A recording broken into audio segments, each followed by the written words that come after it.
I love these LED daytime running lights, one single variant, by the way. Drag it up and down to reserve your battery to up to 80% or as low as 30%. The rear windscreen visibility isn't really great.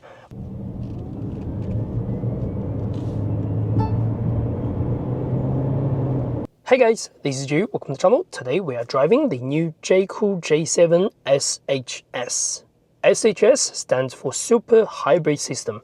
That's available in the New Zealand and Australia. Today we are driving the New Zealand right-hand version. There's only one spec at the moment. In this video, I'll go through the exterior, interior for the Jaecoo J7 SHS. At the same time, we'll also do a POV drive to let you know my driving impression about this vehicle. Now, what is the price for the New Zealand market? Again, there's only one spec available right now. It is $49,990 plus ORC for the New Zealand version. From the exterior, this vehicle is a medium-sized SUV. It is around 4.55 meters long with a wheelbase at 2.65, and the width of the vehicle is over 1.86, and then the height is about 1.68 meters long. So compared to the market, this would definitely compete with something like a Leap Motor REV, BYD Sealion 6, and then the Haval H6 PHEV or the H6 GT PHEV. Along with that, you also get other Mitsubishi vehicles available on the same segment. It is one of the most budget-friendly vehicles available on the market. At the same time, it does have many features available. From the exterior, the Jaecoo J7 looks identical to the petrol variants. You get flush-looking door handles, you get the nice black trims around the doors, around the window trims here and there. At the front, again, it looks identical. You're getting a large, chunky running down grille with silver colors over here, Jaecoo logos in the center with an LED daytime running light and LED low beam, high beam light underneath. I love these LED daytime running lights. They look very distinguishable on the market and on the road, of course. On the side, this is equipped with 19-inch wheels, but the wheel design is a little bit different from the petrol variants. They do have a wheel cover on top of it that does help with aerodynamic. Many brands will do that for their EV vehicles. It's still very interesting to do that for a plug-in hybrid. On the side, the vehicle shape does look like a small Range Rover in some way, especially for the simpler design. And then underneath, there is a running strap over here. With this PHEV version, they actually added on some stickers over there. Then now, going to the back, this is a running tail light bars. They are again LED shape. There are some cool designs over here with the contrast that looks quite nice. Jaecoo logo is on the top, J7 is over here, then on that side, this says PHEV. SHS means Super Hybrid System, that just means plug-in hybrid. That's really about the plug-in hybrid. On the left, you're going to get the petrol tank. This has 60 liters and it supports 91 petrol in the New Zealand market. Press here, you can find your charging covers. There is AC, there is DC charging. AC up to 6.6 kilowatts, DC up to 40 kilowatts. And the battery size on this vehicle is 18.3 kilowatt hour battery. It is not a massive battery compared to some other plug-in hybrid technologies, but you can still achieve the EV range up to 90 kilometers on WLTP or up to 106 on NEDC cycles. We're going to talk about that when we start driving. Now, what do you think about the exterior? Please let me know in the comment. Let's move to the back and look at the boot. Power tailgate is standard for the New Zealand PHEV. Once we open this up, exactly same dimension and size compared to the petrol all-wheel drive version, 500 liters to be exact for this boot. They're not too small, but definitely not too big either. Underneath, you are going to find some covers. That means you can put your charging cable and tire mobility kit and some additional storage just over here. You are able to drop the seat completely flat. That will create 1,265 liters of boot space. Press this, that will go all the way down. Now on the side, we are going to see the flush door handles. There are quite a few ways to operate these door handles. If you have the key with you, simply press this button, it will lock, unlock. I do have the key inside, so it does give me the beeps. Or you can simply set it up. If you walk away, it will lock. If you walk close, it opens up and then unlock. Very simple. Now, opening this up, you are going to find a reasonable amount of space at the back. Let's step inside. So, this has been set to my driving position at about 178 centimeters tall. I've got great amount of legroom, surprisingly. The foot space is okay, moderate, no issue at all. The side feels relatively wide. Over here, you get USB-C and USB-A charging plus one single air vent. One single air vent, by the way. Underneath, the floor is really flat, which is very unusual for a petrol or plug-in hybrid vehicle, but it is really nice. Over here, armrest feels good, cup holder feels all right. On the doors, the door handle and also the buttons are actually really different from the petrol variants. You are going to get this. Forward is to drop the window down, backwards, going up. And this is the door handle. Let's close the door. Feels pretty solid actually, and the door is quite wide. The opening is reasonable. In terms of material, there are many soft touches. Basically, wherever you touch on the top part, it's all soft material, leather finish or synthetic leather finish. Only thing underneath, they are going to be plastic. The seat does have a small micro adjustment. You can push the seats all the way back, which is like this, or do a adjustment to make it straight up. And yeah, that's pretty much it. Now let's get to the front. Now the seats are identical to the petrol variants. Cooling, heating function is available at the front. Electric adjustment is also available at the front. Stepping inside, sir, you'll notice the screen just stays on. The reason is there's no push button start. All you need to do, just have the key with you, which is a Jaecoo key by the way. Foot on the brake, the vehicle will all be started. There will be a ready sign over here. That means the vehicle is ready to go. If you do want to switch off the vehicle, one way is to just simply get out of the car, lock the vehicle, everything will shut, or simply press this down and power off. That's how to shut off the vehicle. That means everything's off. But again, foot on the brake, as long as you have the car key with you, that will start. All right. Once they started, we're going to find quite some differences between the petrol and hybrid versions of this. First thing is the gear selector. It's now located behind the steering instead of in the center. So over here, pushing it down is drive, up is reverse. On the side, P is for parking. And then other things, door handle is different. Window control is again very different. Buttons over here are also a little bit different. Not only that, there is no physical handbrake available on the Jaecoo J7. Instead, it's all integrated over here onto the drop-down menu. You can find electronic parking brake. So if you do want to release that, press this, then get it to drive, then the vehicle is good to go. But if you do not release that, and I do not have my seatbelt on, press it to drive, press the accelerator, the vehicle will not roll at all. So you need to have your seatbelt on if you do not want to go through that particular step. Now, since the right one is no longer indicator, the indicator is coming from the left only. That means up and down for the indicator, swipe this for windscreen wipers and things. Other things that are similar to the petrol variant is going to be the steering, buttons, everything layout is identical. You are going to get a facial monitoring system over here and a 12.3-inch display over there as well. In terms of display, pretty clear, it's all easy to read. There are a couple designs you can change and a couple information you can display on the left, on the right if you wish as well.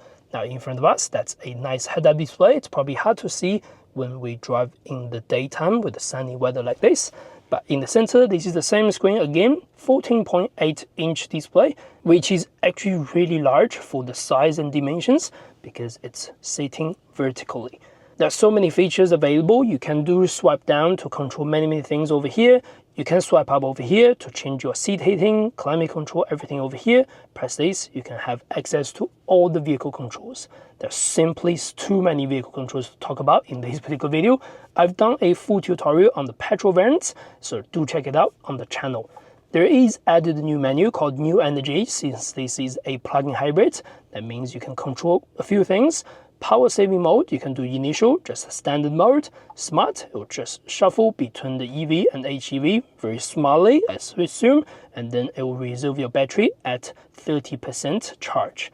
And then forced, that means you can drag it up and down to reserve your battery to up to 80% or as low as 30%, so the vehicle will not drain the battery to reserve its level for better fuel efficiency. Along with that, you can change your energy recovery mode to low, medium, or high. You can do pure electric mileage display and other things. Then just like the petrol variants, you are going to find so many driving assistance features. One annoying thing is the driver monitoring system. They are okay, but they still give you a little bit more beeps than I wish. So I'm going to turn that off while we're driving right now.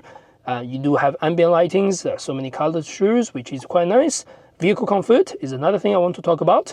There is no physical buttons to control your wind mirrors. The only way to control your rear mirrors is going to be here. So press that, then you can use the buttons on the left, on the right to change your mirrors.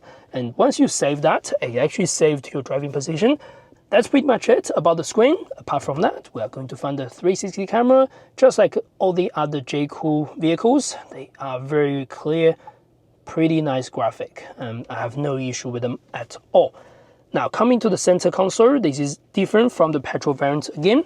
Wireless phone charging, which is 50 watts over there with active cooling, which is really nice. Over here, this is just the resting pad, that's all.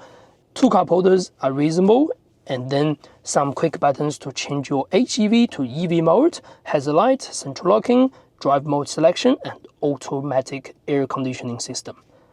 So in terms of design, it's a bit more minimal compared to the petrol variants. And then underneath, you are going to still get decent amount of storage, plus USB-A and USB-C charging, and the 12-volt socket. Over here, deep storage, and then on the side, reasonable amount of space as well. In terms of panel display, this is identical to the petrol variants. Many softer material over here, leather material over here, some trims over here as well. The door material, just like the rear doors, they are very nice. It's all covered in soft leather material as well. So interior quality is really good. Now on the top, we're going to get a panoramic sunroof. Again, very good. So that's pretty much all about the interior. I want to take you for a drive to see how the driving experience is on the Jaecoo J7 SHS. Now, quick check on the visibility. Side is pretty good, front is alright. There's a gap over here, by the way, on your giveaways. Left side is good as well. The rear windscreen visibility isn't really great. Also, this mirror itself does have a zooming effect for some reason, so it doesn't really sit as flat as the side mirror. I don't like to watch it all the time. It feels kind of dizzy for some way. But anyway, let's get it on the road. You'll notice the flush door handles actually retract itself, which is quite nice. So what is the SHS system? It's powered by a 1.5 liter petrol motor turbocharged 4-cylinder at the front, which produces 105 kilowatts and then 215 Newton meters of torque. Where at the front again, you are going to get another single electric motor that produces 150 kilowatts of power, 310 Newton meters torque. That means these vehicles' combined Newton meters are going to be 525, which is again quite a bit. And then the transmission for this vehicle is a single-speed dedicated hybrid drivetrain, or someone just call it DHT.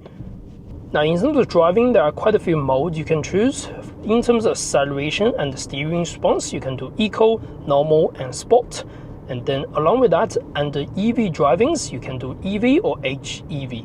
EV means pure electric driving, pretty much up to any speed until you press the foot on the accelerator all the way.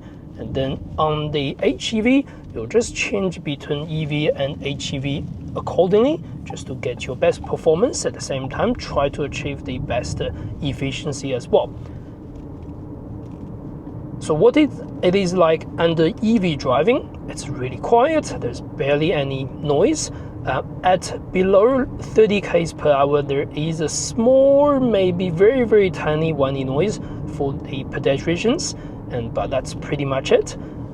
You don't hear much of a noise. Even if you put your foot down at about 20% of power, it feels really good. The acceleration is really easy, and yeah, there's no shortage of power. Do remember, this is only front-wheel drive. There is no all-wheel drive available in the New Zealand market as of yet. Now, in terms of other modes, the vehicle does offer 3 regenerated braking levels, low, medium, or high, but the vehicle defaults to low, which is quite low, and you don't really feel that much when you drive along. You can see the vehicle is definitely not slowing down, even if I release the accelerator pedal. So it's not a strong regenerative braking until you change it, and to change it, it does take a lot of effort for you to go into the vehicle settings and to do a few things. Now, before you get on the motorway, I will switch the vehicle to Sport mode, and the vehicle automatically goes to the HEV mode to get the combined power and things. Let's see how our acceleration goes around here. 1, 2, 3. There is a small wheel spin once we get started because there's just so much power available, but that's it. Once you get the traction, it's pretty easy to take off. It feels quite fast for the size of this vehicle, and there's definitely a good amount of torque available behind the wheels as well.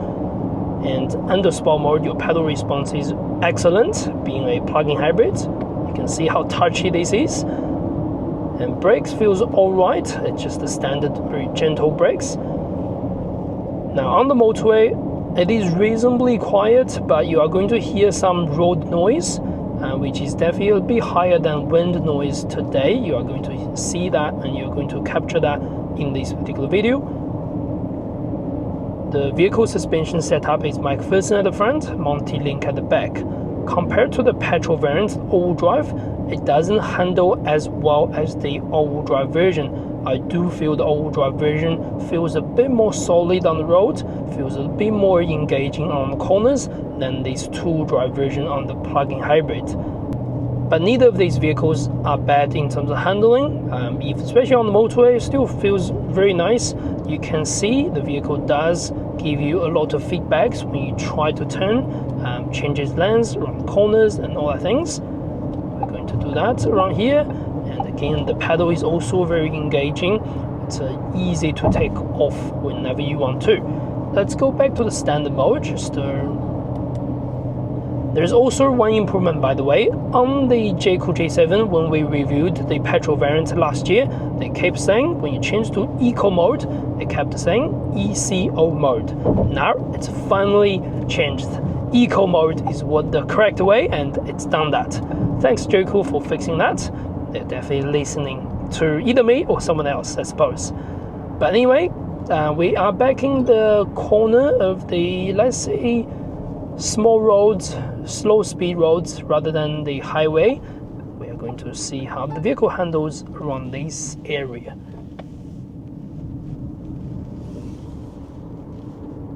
So first thing, again, steering feels quite engaging when you go around the corners. So although the vehicle does give you quite some support on the road and does feel like a solid suspension and chassis setup, there is a little bit bouncy roads and you can definitely feel it. There's a lot of small corrections on the road to keep the vehicle's momentum, and you can definitely feel that small shakes around the road on this sort of surface. Now, even under normal mode, EV driving only, the vehicle pedal still feels quite touchy, and you can definitely feel that when you start driving. The pickup on this car is excellent, but at the same time, when you stop and start, the vehicle pedal just feels a little bit touchy in some way, which doesn't offer the most comfortable riding if you are in stop-start traffic, which is something I will do here. So what I'll do, I will switch off the auto hold, and when there's no traffic on the side, I'm going to just demonstrate that. I'll release the brake. Now you can see the vehicle inching quite aggressively to the front. And let's try again. Normally, a lot of cars will just inching very, very slowly towards the front for petrol or even EV. This one is different. I'll release the pedal again. You can see that goes a little bit faster than some other vehicles, but it's not a big issue. It just, you get used to it, let's put it that way. And then once you start driving under EV mode, it just feels really, really comfy. It is a nice ride overall. Now we are going to get on motorway again. Let's do another acceleration just so we can see how the acceleration goes on this sort of vehicle. Again, we'll go back to the Sport mode. Sport, there's always a small hesitation in terms of graphic change, but that's pretty much it. And yeah, under Sport mode, it just feels a lot more touchier. And then press this, yeah, the response is way better than what the petrol DCT version is, but at the same time maybe a little bit too touchy for for standard comfort like a city driving or family vehicle in some way. There's no one behind us. Let's give it a go. 1, 2, and 3.